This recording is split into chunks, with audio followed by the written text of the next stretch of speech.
Good morning. I'd like you guys to take a second, sit back, and think about the last time you went to withdraw $20, $40, $60 from your local bank. Now I want you to think about that process.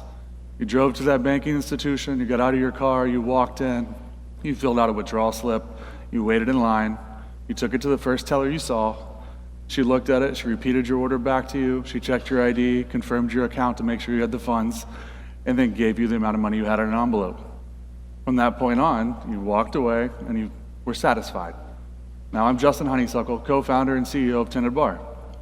For those of you who don't know what Tinted Bar is an automated beverage dispensing solution specializing so far in high-volume venues like the one you're sitting in right now. To date, we have gone into 5 different NFL stadiums, 2 NBA arenas, done multiple Formula One events, as well as multiple PGA events and other venues across the country. Over this time period, we've really focused on 2 things. One, the patron experience, and then the vendor experience.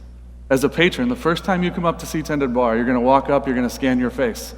If you've never used it before, it's gonna ask you to enter your phone number to confirm you're either in it or you're not. Once you confirm that you're not, it'll ask you to accept terms and conditions, and then insert your ID.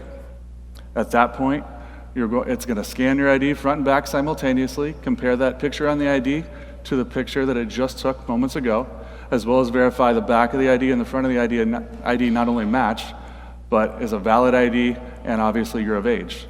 At that point, your registration has been initiated, and you will go on to the ordering screen. At any Tinted Bar system, you're gonna be able to order a mixture of cocktails made to order or pre-curated, like a margarita or a Jack and Coke, or you're gonna be able to go and get a beer or wine, all at your discretion. Going through that process, you will pick your drink. You will say, I want a vodka soda with a splash of cranberry. Let's make it a double. Let's go pay and pour. After that, the credit card device will light up. You will scan your phone, tap your card, etc. At that point, it will tokenize that form of payment, connect it with your face, and pour your cocktail. From that point on, anytime you go to that Tinted Bar or any Tinted Bar, you will have a profile set up and you will instantly be able to connect that payment and your face with whatever cocktail you choose. In the stadium environment, for example, we're averaging 35 drinks in 5 minutes. So the expedited process is huge in that environment. Now, from the vendor side, we operate as a hardware as a service. A little bit different. Most people are probably familiar with the SaaS model. We've taken that a step further and said, you know what? We're gonna give you the opportunity to increase your profits. We're gonna give you the opportunity to create a better customer service experience, all in a footprint that's expedited, automated, so you don't need tons of additional staff to perform. And for example, the machine you're seeing online right now has the equivalency of 200 bottles of liquor, a full bag-in-the-box mixer system, all in a 4x10 footprint right there that somebody can set it and forget it for an entire event. Now, going back to the way I talked about at the beginning about getting money from a banking institution. It's very similar to the way most of you have probably got a cocktail. You waited in line, you walked up to a bar, you ordered a drink, they repeated it back to you, they checked your ID, you gave them a form of payment, and you got a cocktail. Now, the only difference is, when I describe the banking scenario, I guarantee none of you went to the bank that way to get $20 or $40. Every single one of you probably went to your first automated teller machine that you got wherever it was, gas station, Walgreens, Publix, you name it, you went to that machine, you got your $20 because you knew you were gonna get exactly what you needed and you were gonna do it in an expedited way, much faster and much more efficient. Well, that is exactly what we're bringing to the table right now. For the last 3 years, we've been in all these venues, perfecting our product, perfecting our hardware, and getting it ready to go into the everyday use case scenario. So last year in September, when Brightline Trains opened in Orlando, as you referenced earlier, we launched in their premium lounge. We're now doing all of their premium lounges all throughout Florida as a fully automated system that has liquor, beer, and wine for patrons from 7 a.m. to 1 a.m. every day at the Brightline rails. We've also gone through the due diligence process with Marriott over the last 24 months and are soon to open at the Gaylord of the Rockies in Colorado, and hopefully expanding beyond that within Marriott. We've also got pilots lined up with several amusement parks coming down the line, as well as more everyday venues that we're focusing on. Right now, Tinted Bar has been really focused on getting the product right before we got to that fit, and we feel we've done that. And now we're ready to kind of scale to that next level. Currently, we have raised a Series A at $2 million in equity, $3 million in debt, and right now, we're actually raising our Series B, which is going to be $8 million in total. In that round right now, we've got our main investor who did the $3 million in debt, who's going to convert to equity of that $3 million. And we've raised another $4 million so far and need another $1 million to cap out the round. So we're here today to look at you guys and say, listen, as a Jacksonville company based right here, our office is right downtown on Forsyth Street, two guys that live at the beaches area, how do we close this round out here in Jacksonville and keep this company growing as well as keep Jacksonville growing?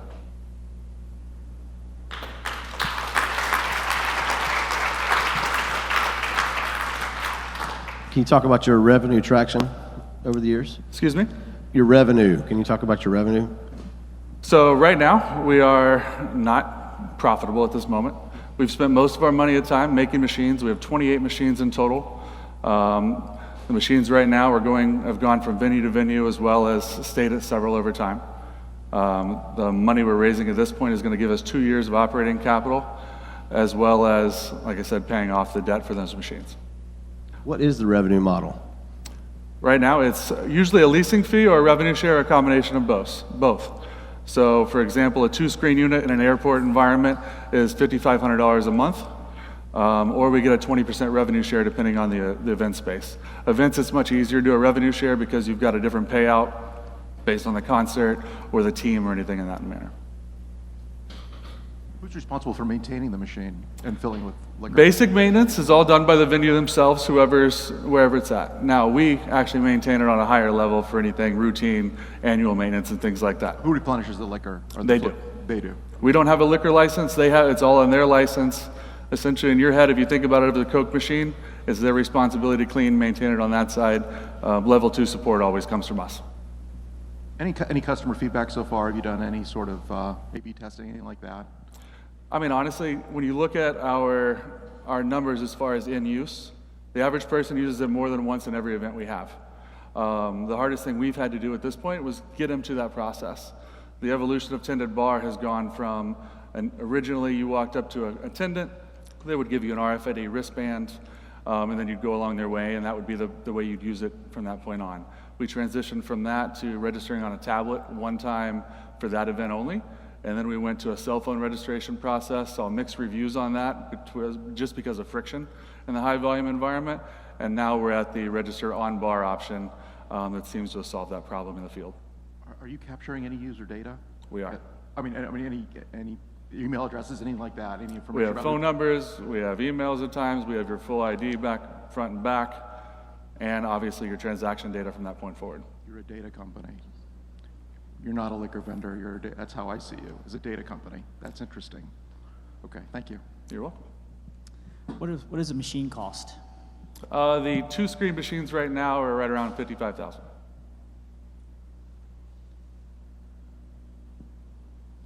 And is anybody using it outside of events on a more permanent basis? You mentioned some airports, you mentioned some train stations, but how long have they been in place, and sort of what is sort of your churn statistics on more permanent installs? Our first everyday use case was the Brightline train station in Orlando at the Orlando airport. We will be expanding to the other stations as well. We have Austin Airport coming online here the next month, in conversations with the St. Louis airport, and like I said, we're launching at Gaylord and their hotel as well later this spring. And so with respect to the events, have you done repeated events with the same catering company? Is there sort of, again, repeated business built into the relationships you've built so far, or is it still sporadic? No, we have definitely. We've been here for the last 3 years at Stadium. We've been at ViStar since our inception in 2019. So yes, we've done repetitive events. I mean, I think the one thing we learned in the event industry, which was definitely an oversight on our part, was that the average person goes to one event a year. That was a miscalculation on our end, thinking that, you know what, if you're a season ticket holder, you're going to go to 10 football games. The average season ticket holder goes to 3 in our experience. It's a lot less repeat business in that standpoint. So really getting to scale, hitting you at the airport when you fly in to see a game, hitting you at your hotel lobby when you're staying there, and then coming here to the event is kind of a multifaceted approach that really makes it more convenient for the person. One more question. So what's the perfect model? More leasing income or revenue share? I think at the beginning, the leasing model obviously makes sense because it gives us stability of knowing what our income is going to be. I think at scale, the revenue share makes more sense than anything. The biggest problem we've had in that is you've got to get somebody to commit to either putting it in a place that doesn't have another bar or anything like that. Because when you're competing with it, it's no different than self-checkout that you see at the grocery store.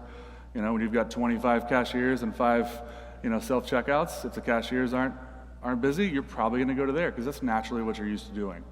But now you go to Walmart and there's 1 cashier and 20 self-checkout stations. There's a reason for that. Sorry, I just have one more. Exit. What do you think your exit opportunity is going to be? If it's acquisition, who might be those acquirers? When you look at the different companies that do beverage, obviously dispensing, I mean, that's one option. We've built some bars with some of the best in the country on that level. But really, to your point, I think the data on the backside is a huge thing. Right now, it's a black hole. The transaction data of knowing that I drink a Jack and Coke when I come to a Jaguars game is very limited. The spirit companies don't know it. The beverage companies don't know it. That thing is really what we can expand on. And then the addition of marketing and advertising to those consumers, who are the consumers you want to focus on in that market, is even larger.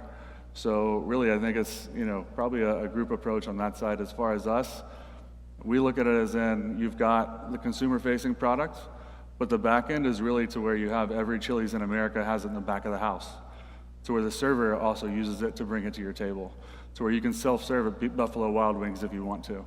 And then you really bring it in the full ecosystem from start to finish. All right. Thank you, guys.